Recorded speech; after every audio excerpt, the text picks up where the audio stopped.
Hi, I'm Teresa from Play to Lead, and I am catching up on my video blogging. So this week has been an interesting week here in Singapore. It's one of the questions that's been coming up with discussions with customers is around what causes underperformance. And one conversation I had pointed to perhaps the underlying root cause is a lack of trust. And then it got me thinking about a model that I learnt a few months ago, which is called the SCARF model. So status, which is about the relative importance to others; certainty, which is about the concerns about being able to predict the future; autonomy, which is about giving people a sense of control over events and their work; relatedness, which is a sense of safety with others; and fairness, which is a perception of fair exchanges between people. And the reason I bring this up is because I am wondering whether there is a cultural difference as to what are the more common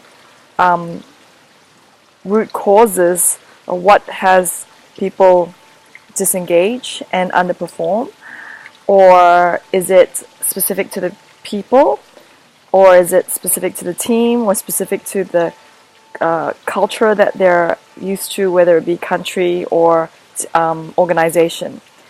And for me, I think back to times when I've had teams that haven't performed, or even myself haven't performed to the level that is possible, and I asked myself what was causing that, either for me or for my team.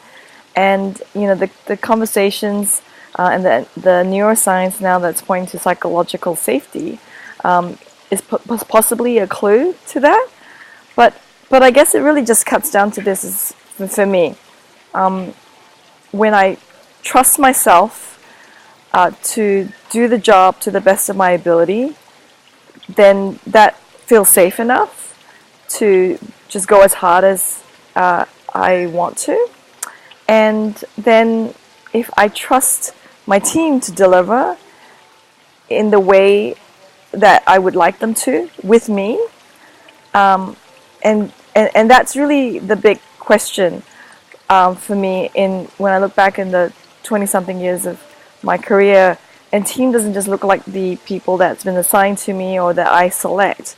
Team also sometimes means working with collaborators, partners, clients even, because there's a common outcome that we're trying to do. And I think back to where I've been probably most afraid, and the team hasn't performed, or I haven't performed to the best of my ability. It's probably when I'm uncertain about what might happen. And I guess that leads to when I'm uncertain as to what that means for my immediate well-being.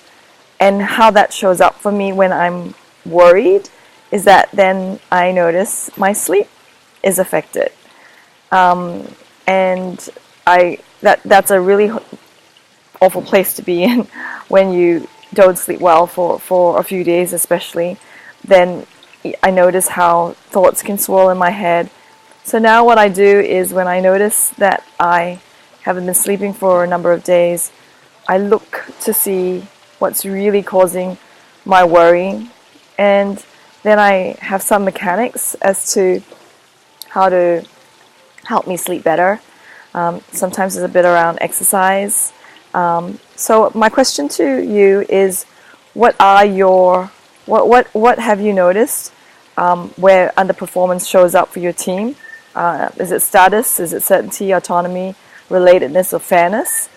And as well as, what are your coping mechanisms that you see work?